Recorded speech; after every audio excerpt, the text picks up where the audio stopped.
నమస్కారం. మన జీవితంలోకి ధనాన్ని, ఐశ్వర్యాన్ని, అన్నింటికి మించి మనశ్శాంతిని ఆహ్వానించే 5 అత్యంత శక్తివంతమైన వైదిక మంత్రాల గురించి ఈరోజు మనం కలిసి తెలుసుకుందాం. లక్కీ స్పిరిచువల్స్ ఛానల్కు మీ అందరికీ మనస్ఫూర్తిగా స్వాగతం పలుకుతున్నాను.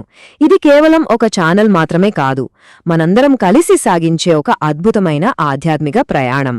ఈ మంత్రాల శక్తిని మనం గ్రహించే ముందు మన ఈ ఆధ్యాత్మిక కుటుంబంలో మీరొక భాగమవ్వండి. ఒకవేళ మీరు ఇంకా మన ఛానల్ను సబ్స్క్రైబ్ చేసుకున్నట్లయితే దయచేసి ఇప్పుడే చేసుకుని మన ప్రయాణంలో కలవండి. ఒకవేళ ఇప్పటికే మన కుటుంబంలో సభ్యులైతే మీ భక్తిని తెలియజేస్తూ కామెంట్స్లో ఓం శ్రీ లక్ష్మీదేవి నమః అని టైప్ చేసి అమ్మవారి ఆశీస్సులను మనందరం పొందుదాం. సరే, ఈరోజు మన ప్రయాణంలో ముందుగా అసలు శ్రేయస్సు అంటే ఏమిటి, ఆ మార్గంలో ఎలా నడవాలో అర్థం చేసుకుందాం. ఆ తరువాత 5 అత్యంత శక్తివంతమైన మంత్రాల వెనుకున్న దివ్యశక్తిని తెలుసుకుందాం. అంతేకాదండోయ్, ఎంత బిజీగా ఉన్నా సరే ఈ మంత్రాలను మన రోజువారీ జీవితంలో ఎలా ఒక భాగంగా చేసుకోవాలో కూడా చాలా వివరంగా మాట్లాడుకుందాం. చూడండి, మన జీవితంలో సంతోషంగా జీవించడానికి ధనం అనేది చాలా ముఖ్యమైన సాధనం. మన బాధ్యతలను నెరవేర్చాలన్నా, సమాజంలో గౌరవంగా బ్రతకాలన్నా ధనం అవసరం. మన హిందూ ధర్మం ప్రకారం ఈ ధనం, ధాన్య, సౌభాగ్యాలకు అధిదేవతెవరో తెలుసా? సాక్షాత్తు ఆ శ్రీ మహాలక్ష్మీదేవి. ఆ జగన్మాత చల్లని చూపు మన మీద ఉంటే చాలు, మనింట్లో సిరి సంపదలకు అస్సలు లోటుండదు. ఈరోజు మనం తెలుసుకోబోయే ఈ 5 మంత్రాలు కేవలం అక్షరాల కూర్పు కాదు, అవి దివ్యశక్తితో నిండిన ధ్వని తరంగాలు. వీటిని మనం క్రమం తప్పకుండా, పూర్తి నమ్మకంతో, భక్తి శ్రద్ధలతో జపిస్తే మీ ఆర్థిక జీవితంలో ఖచ్చితంగా ఒక అద్భుతమైన సానుకూల మార్పు వస్తుంది. ఎలాంటి ఆర్థిక ఇబ్బందులైనా సరే తొలగిపోయి కొత్త కొత్త అవకాశాలు వాటంతటవే మన తలుపు తడతాయి. ఇక మనం మన ప్రయాణంలో మొదటి అడుగు వేద్దాం. మొట్టమొదటి 2 అత్యంత శక్తివంతమైన మంత్రాల గురించి తెలుసుకుందాం. 1 సకల సంపదలకు మూలమైన ఆ మహాలక్ష్మి తల్లికి అంకితం. ఇక 2వది ఆ వచ్చిన సంపదను కాపాడి వృద్ధి చేసే ధనాధిపతి అయిన కుబేరుడికి అంకితం. ఈ రెండింటి కలయిక మనకు సంపూర్ణమైన ఆర్థిక స్థిరత్వాన్ని ఇస్తుంది. మొదటిది మనందరికీ సుపరిచితమైన, ఎంతో ప్రాచుర్యం పొందిన మహాలక్ష్మి మంత్రం. ఈ మంత్రాన్ని ఒక్కసారి ఎంతో ఏకాగ్రతతో వినండి. ఓం శ్రీం మహాలక్ష్మ్యై నమః. ఇందులో శ్రీం అనే పదం ఉంది చూసారా, అది ఒక బీజాక్షరం. బీజాక్షరం అంటే ఏంటంటే, ఒక చిన్న విత్తనంలో ఒక పెద్ద చెట్టు ఎలా దాగి ఉంటుందో అలా ఈ బీజంలో అనంతమైన దైవిక శక్తి దాగి ఉంటుంది. ఈ శ్రీం అనే బీజం సాక్షాత్తు మహాలక్ష్మీదేవి స్వరూపం. ఇది ధనాన్ని ఒక అయస్కాంతంలా తన వైపుకు ఆకర్షిస్తుంది. ఈ మంత్రాన్ని జపించే విధానం చూడ్డాన్ని చాలా సులభంగా అనిపిస్తుంది, కానీ ఇది ఎంతో ప్రభావవంతమైనది. ప్రతిరోజూ ఉదయాన్నే నిద్రలేచి స్నానం చేసి శరీరాన్ని శుభ్రపరుచుకోవాలి. తరువాత ప్రశాంతంగా అమ్మవారి పటం ముందు కూర్చుని ఒక దీపాన్ని వెలిగించాలి. ఆ దీపపు జ్యోతి మనలోని అజ్ఞానమనే చీకటిని తొలగించి జ్ఞానమనే వెలుగును నింపుతుంది. అప్పుడు తులసిమాలతో కాని, స్ఫటికమాలతో కాని ఈ మంత్రాన్ని 108 సార్లు జపించాలి. 108 అనేది ఒక పవిత్రమైన సంఖ్య. ఇది విశ్వంతో మనకున్న సంబంధాన్ని సూచిస్తుంది. మరి ముఖ్యంగా అమ్మవారికి ఎంతో ఇష్టమైన శుక్రవారం నాడు ఈ సాధన ప్రారంభిస్తే ఫలితాలు చాలా అద్భుతంగా ఉంటాయి. ఈ మహాలక్ష్మి మంత్రాన్ని శ్రద్ధగా జపించడం వల్ల కలిగే ప్రయోజనాలు అన్నీ ఎన్ని కావు. ఇది కేవలం డబ్బును మాత్రమే కాదు, బంగారం, భూమి, వస్తువులు, ఇలా అన్ని రకాల సంపదలను మన జీవితంలోకి ఆకర్షిస్తుంది. ఇంట్లో ఐశ్వర్యాన్ని, శ్రేయస్సును పెంచి మనం అనుకున్న పనులన్నీ సకాలంలో పూర్తయ్యేలా చేస్తుంది. అన్నింటికన్నా ముఖ్యంగా ఇది మన అదృష్టాన్ని రెట్టింపు చేసి సరైన సమయంలో సరైన అవకాశాలు మన ముందుకు వచ్చేలా చేస్తుంది. ఇక మన 2వ మంత్రం ధనాధిపతి అయిన కుబేరుని మంత్రం. కుబేరుడు సాక్షాత్తు దేవతలకే కోశాధికారి, అంటే ట్రెజరర్ అన్నమాట. ఉత్తర దిక్కుకు అధిపతి. లక్ష్మీదేవి సంపదను మనకు ఇస్తే ఆ సంపద మన దగ్గర స్థిరంగా ఉండేలా, అది వృధా కాకుండా కాపాడి వృద్ధి చేసేది కుబేరుడు. ఆయన మంత్రాన్ని చాలా శ్రద్ధగా వినండి. ఓం యక్షాయ కుబేరాయ వైశ్రవణాయ ధనధాన్యాధిపతయే ధనధాన్య సమృద్ధిం మే దేహి దాపయ స్వాహ. ఈ కుబేర మంత్రాన్ని జపించడానికి సాయంత్రం లేదా రాత్రి సమయం చాలా ఉత్తమమైనది. సాయంకాలం పూట దీపం వెలిగించి ఆ కుబేరుడి రూపాన్ని మనసులో తలుచుకుంటూ, ఓ ధనాధిపతి, మా ఇంట్లో కూడా ధనధాన్యాలకు లోటు లేకుండా చూడు తండ్రి అని ప్రార్థించాలి. ఈ మంత్రాన్ని మీ సమయాన్ని బట్టి కనీసం 21 సార్లు లేదా వీలైతే 108 సార్లు జపించడం ఎంతో మంచి ఫలితాలనిస్తుంది. కుబేర మంత్రాన్ని భక్తితో జపించడం వల్ల ముఖ్యంగా వ్యాపారం చేసేవారికి ఎదురయ్యే అడ్డంకులు తొలగిపోయి మంచి లాభాలు వస్తాయి. ఎక్కడైనా డబ్బులు ఆగిపోయి ఉంటే అవి తిరిగి చేతికి వస్తాయి. ఇంట్లో నగదు ప్రవాహం అంటే క్యాష్ ఫ్లో ఎప్పుడూ నిరంతరాయంగా ఉండేలా ఆయన అనుగ్రహిస్తాడు. మరీ ముఖ్యంగా అప్పుల బాధతో సతమతమయ్యేవారికి ఈ మంత్రమొక గొప్ప వరం లాంటిది.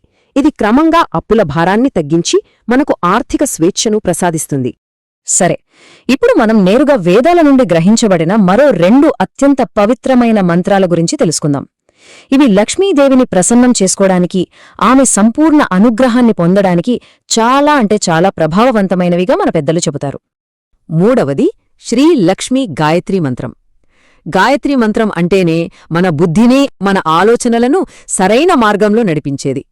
ఈ లక్ష్మీ గాయత్రీ మంత్రం మన బుద్ధిని, సంపదను సృష్టించే వైపు, ఐశ్వర్యాన్ని నిలబెట్టుకునే వైపు నడిపిస్తుంది.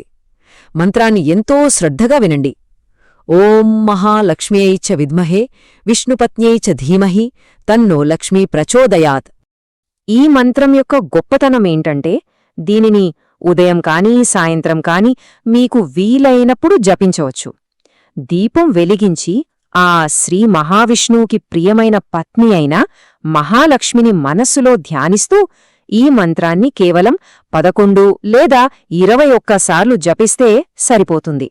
ఇది మన రోజువారీ పూజలో సులభంగా చేర్చుకోవడానికి చాలా అనువైన మంత్రం.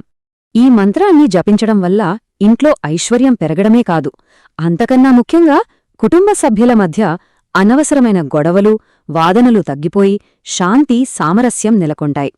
ఎందుకంటే ఎక్కడైతే లక్ష్మి స్థిరంగా ఉంటుందో అక్కడ శాంతి కూడా తప్పకుండా ఉంటుంది.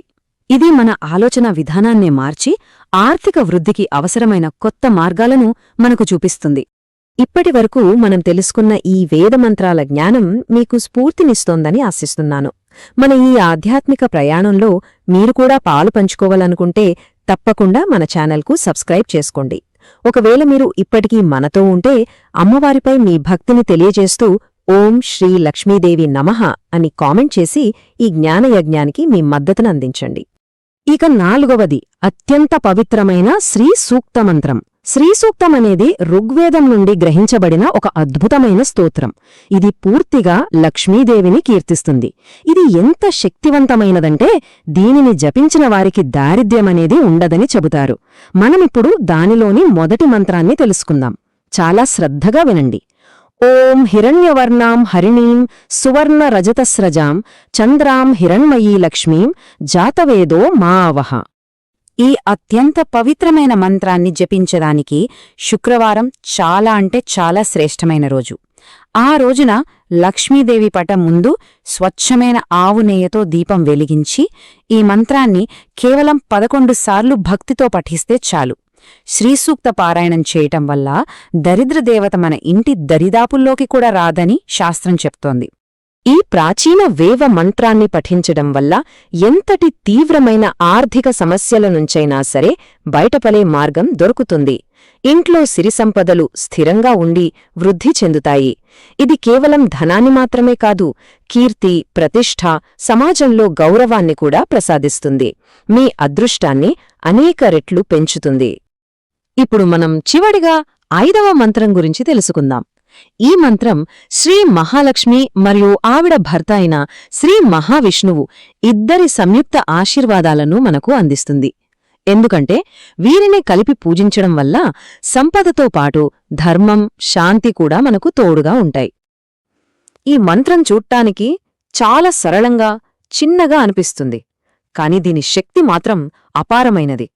ఎందుకంటే ఇందులో జగత్తును రక్షించే నారాయణుడి శక్తి, ఐశ్వర్యాన్నిచ్చే లక్ష్మీదేవి శక్తి రెండూ ఇమిడి ఉన్నాయి. ఆ దివ్య దంపతులను స్మరించుకునే మంత్రం ఓం శ్రీ లక్ష్మీనారాయణాయ నమః. సంపద మరియు శాంతి ఈ రెండూ కావాలనుకునేవారు ఈ మంత్రాన్ని ప్రతిరోజూ ఉదయం బ్రహ్మముహూర్తంలో దీపం వెలిగించి 108 సార్లు జపించడం ఎంతో శ్రేయస్కరం. లక్ష్మీనారాయణుల పటం ముందు కూర్చుని జపిస్తే వారిద్దరి సంపూర్ణ అనుగ్రహం మనకు లభిస్తుంది. లక్ష్మీనారాయణులను కలిపి పూజించడం వల్ల మనకు వచ్చే ధనం సరైన మార్గంలో ధర్మబద్ధంగా వస్తుంది. కుటుంబంలో భార్యాభర్తల మధ్య అన్యోన్యత పెరుగుతుంది. శాంతి, సంతోషం వెల్లివిరుస్తాయి. వారిద్దరి ఆశీస్సులతో అదృష్టం కూడా మన వెంటే నడుస్తుంది. ఇప్పటివరకు మనం 5 వేర్వేరు మంత్రాల గురించి, వాటి ప్రాముఖ్యత గురించి చాలా వివరంగా తెలుసుకున్నాం. అయితే ఈ బిజీ లైఫ్లో ఈ మంత్రాలను మన దినచర్యలో ఎలా చేర్చుకోవాలి అని చాలామందికి సందేహం రావచ్చు. ఇప్పుడు మీకోసమే ఒక చక్కటి ఆచరణాత్మకమైన దినచర్యను చూద్దాం. ఇదిగోండి, మీ సౌలభ్యం కోసం ఒక సింపుల్ షెడ్యూల్. ఉదయం స్నానం చేశాక ప్రశాంతంగా కూర్చుని మహాలక్ష్మీ మంత్రాన్ని, అలాగే లక్ష్మీనారాయణ మంత్రాన్ని చెరొక 108 సార్లు జపించండి. దీనికి మీకు దాదాపు 15 నుండి 20 నిమిషాల సమయం పడుతుంది. సాయంత్రం ఆఫీస్ నుండి కానీ, పనుల నుండి కానీ వచ్చాక కాస్త రిలాక్స్ అయ్యి కుబేర మంత్రాన్ని 21 లేదా 108 సార్లు జపించండి. ఇక లక్ష్మీ గాయత్రి మంత్రాన్ని మీకు వీలైనప్పుడు ఉదయం లేదా సాయంత్రం 11 సార్లు పఠించవచ్చు. ప్రత్యేకంగా శుక్రవారాల్లో మాత్రం వీటన్నింటితో పాటుగా శ్రీ సూక్త మంత్రాన్ని 11 సార్లు పఠించి అమ్మవారికి చిన్న పాయసం నైవేద్యంగా పెడితే చాలా మంచిది. మీరు ఏ మంత్రాన్ని జపించినా కొన్ని ముఖ్యమైన విషయాలు గుర్తుపెట్టుకుంటే ఫలితాలు త్వరగా వస్తాయి. ఎప్పుడూ శుభ్రంగా, సాత్విక శక్తి ఉండే ప్రశాంతమైన ప్రదేశాన్ని ఎంచుకోండి. మంత్రమనేది పెదవులతో పలికేది కాదు, అది హృదయంలోంచి రావాలి. పూర్తి భక్తి, విశ్వాసంతో జపించండి. వీలైతే ప్రతిరోజూ ఒకే సమయానికి జపించడానికి ప్రయత్నించండి. దీనివల్ల మనకొక ఆధ్యాత్మిక క్రమశిక్షణ ఏర్పడుతుంది. అలాగే దీపం వెలిగించి ఆ దేవతను మనసులో ధ్యానించడం ఎప్పటికీ మర్చిపోవద్దు. ఇప్పుడు మనం ముగింపు దశకు వచ్చాం. ఈ మంత్రాలన్నిటినీ మన జీవితంలో భాగం చేసుకోవడం ద్వారా మన జీవితంలోకి సమృద్ధిని, సంపూర్ణతను ఎలా ఆహ్వానించాలో ఒకసారి చూద్దాం. ఒక్క విషయం గుర్తుంచుకోండి, మంత్రజపం అనేది ఒక విత్తనం నాటడం లాంటిది. దానికి ప్రతిరోజూ భక్తి, విశ్వాసం అనే నీటిని అందిస్తూ ఉంటే అది తప్పకుండా మహావృక్షమై ఆర్థిక వృద్ధి, మానసిక శాంతి మరియు సంపూర్ణ సంతోషం అనే తీయటి ఫలాలను మనకు అందిస్తుంది. ఈ మంత్ర సాధన మీ అందరి జీవితాన్ని సమృద్ధిగా మార్చాలని మనస్ఫూర్తిగా ఆశిస్తున్నాను. ఈ ఆధ్యాత్మిక ప్రయాణం మీకు ఎంతో కొంత ఉపయోగపడిందని ఆశిస్తున్నాను. మన ఈ సంఘంతో మీ అనుబంధాన్ని ఇలాగే కొనసాగించడానికి ఒకవేళ ఇంకా సబ్స్క్రైబ్ చేసుకోకపోతే దయచేసి ఇప్పుడే చేసుకోండి. ఇప్పుడికే మనతో ఉన్నవారు ఓం శ్రీ లక్ష్మీదేవి నమః అని కామెంట్ చేసి మీ మద్దతును తెలియజేయండి. ఇలాంటి మరిన్ని ఆసక్తికరమైన, లోతైన ఆధ్యాత్మిక వివరణల కోసం దయచేసి లకీ స్పిరిచువల్స్ ఛానల్కు లైక్ చేయండి. ఈ విలువైన జ్ఞానాన్ని మీ స్నేహితులతో, బంధువులతో షేర్ చేయండి. మరియు తప్పకుండా సబ్స్క్రైబ్ చేసుకోండి. ఇంత శ్రద్ధగా ఈ విశ్లేషణను వీక్షించినందుకు మీ అందరికీ నా హృదయపూర్వక ధన్యవాదాలు. ఆ శ్రీ మహాలక్ష్మీదేవి కరుణాకటాక్షాలు మీ అందరిపై, మీ కుటుంబ సభ్యులపై ఎల్లప్పుడూ ఉండాలని మనస్ఫూర్తిగా కోరుకుంటున్నాను. సర్వే జనా సుఖినో భవంతు. ఓం శాంతి శాంతి శాంతిః.